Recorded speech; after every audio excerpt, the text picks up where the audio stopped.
পোরশায় তারুণ্যের উৎসব ফুটবল টুর্নামেন্টের শুভ উদ্বোধন। নওগাঁর পোরশায় উপজেলা প্রশাসনের আয়োজনে তারুণ্যের উৎসব ফুটবল টুর্নামেন্ট 2025-এর শুভ উদ্বোধন অনুষ্ঠিত হয়েছে।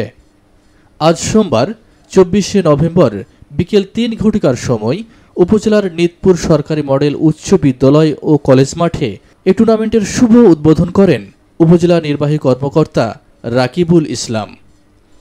এ সময় অন্যান্যের মধ্যে উপস্থিত ছিলেন উপজেলা প্রাণী সম্পদ কর্মকর্তা ডাক্তার মোহাম্মদ জাহাঙ্গীর আলম, যুব উন্নয়ন কর্মকর্তা রফিকুল ইসলাম, অফিসার ইনচার্জ সাইফুল ইসলাম, সমাজসেবা কর্মকর্তা শহীদুল ইসলাম, প্রকল্প বাস্তবায়ন কর্মকর্তা মাহমুদুল হাসান টিটুসহ উপজেলার সকল কর্মকর্তা এবং স্থানীয় জনপ্রতিনিধি ও শত শত ক্রীড়াপ্রেমী সাধারণ মানুষ উপস্থিত ছিলেন।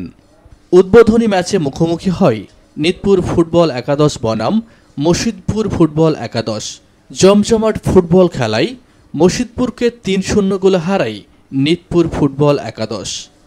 সালাউদ্দিন আহমেদ, এসটিভি পোরশা, নওগাঁ।